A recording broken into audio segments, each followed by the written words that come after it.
My name is Lucas Bennett.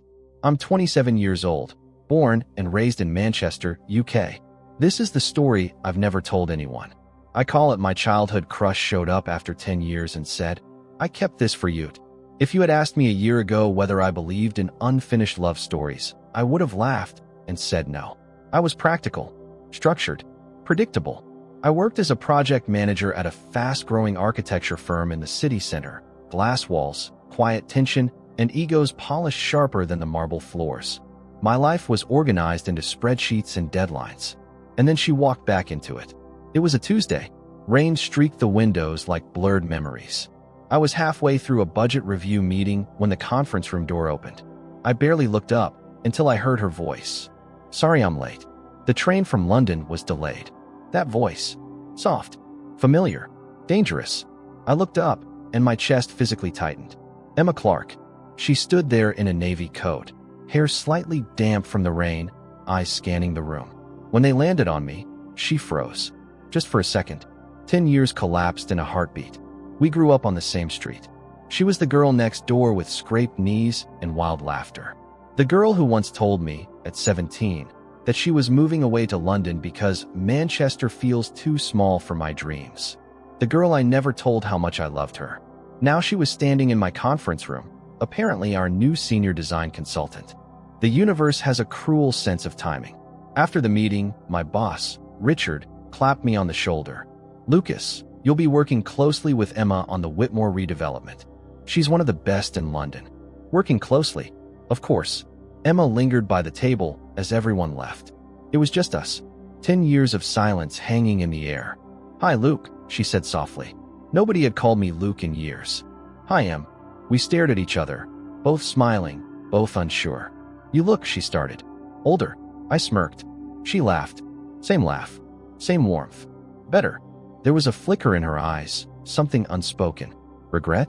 Nostalgia? Coffee? She asked suddenly. For old time's sake. I should have said no. I had a girlfriend. Sophie. 2 years together. Steady. Safe.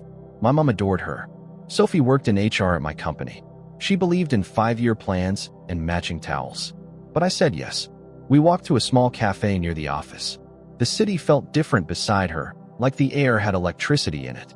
So, I said, stirring my coffee too much, what brings you back? She hesitated. My dad's not well. The words hit heavier than I expected. I didn't know. I didn't tell many people. She looked down. Stage 3. He didn't want to leave Manchester. I remembered her father teaching us how to ride bikes, shouting encouragement from the pavement. I'm sorry, Em. She nodded, eyes glassy but composed. I'm here for a while. Maybe longer. There it was. The possibility. We talked for hours. About London. About work.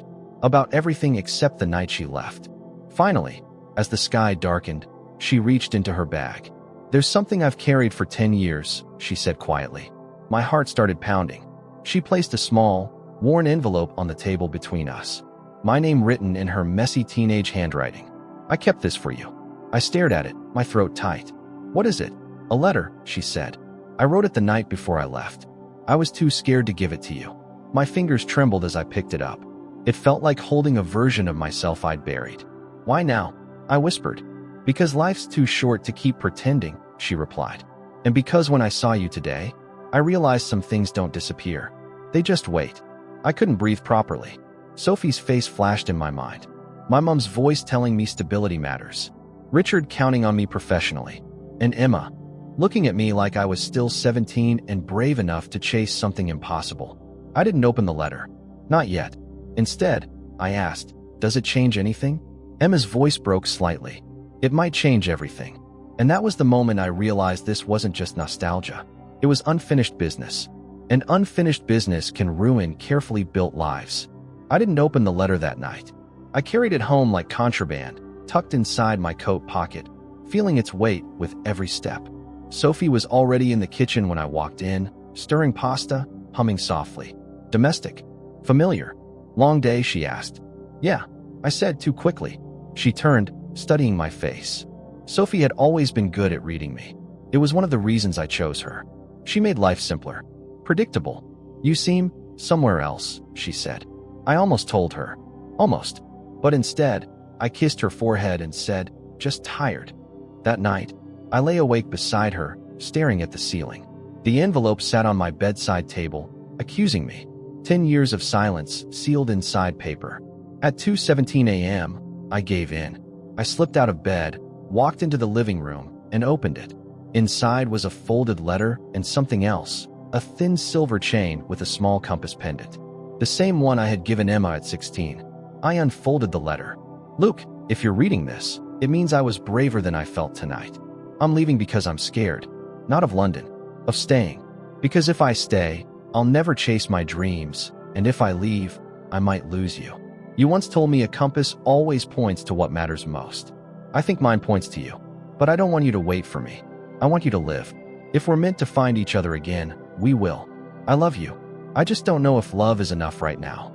Emma. My chest felt like it was splitting open. She had loved me. All those years I thought I imagined it. All those nights I wondered if I wasn't enough to make her stay. I didn't sleep at all. The next morning at work, everything felt distorted. Emma stood by the drafting table, sunlight catching in her hair. She looked up as I approached. You read it, she said quietly. I nodded. And I swallowed. Why didn't you tell me back then? Because I thought you deserved someone who wouldn't leave. There it was. The fear that had shaped both of us. Before I could answer, Richard's voice cut through the office. Lucas, my office. Now, I walked in to find Sophie sitting there too. My stomach dropped. Richard's jaw was tight. There are rumors about favoritism, conflict of interest, you and Emma being close. Sophie didn't look at me. I don't tolerate drama on my projects, Richard continued. If this compromises the Whitmore contract, someone's stepping down. Workplace dynamics, reputation, everything I'd built. Outside, Emma stood frozen, having clearly heard enough. That evening, Sophie and I sat in silence at home. Are you in love with her? She asked finally. The question hung between us like a blade. I could lie, choose comfort, choose stability. But I remembered something Emma wrote. If we're meant to find each other again, we will. I don't know, I admitted. But I think a part of me never stopped. Sophie's eyes filled with tears, but she nodded slowly. I always felt like I was competing with a ghost. She deserved better than half of a heart. We ended things that night, not with shouting, but with quiet devastation. The next day, I told Richard the first would step off the project. Not because of rumors, but because I needed clarity more than career advancement. And then I went to see Emma. She was at the hospital, sitting beside her father's bed. Machines hummed softly, life measured in beeps. When she saw me, fear flickered in her eyes. Did I ruin everything? I shook my head. No, but we need to stop running. We stepped outside into the cold evening air. I don't want a version of us built on nostalgia, I said. I want something real. Now, messy, complicated. Tears streamed down her face. I'm not the girl who left anymore. I'm not the boy who stayed. Silence. Then she whispered, so what are we?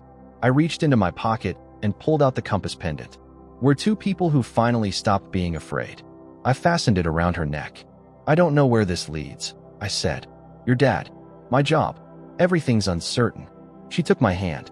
But for once, we're choosing it together. And in that moment, I understood something I'd spent 10 years avoiding. Love isn't about timing. It's about courage. Sometimes the people we lose aren't gone.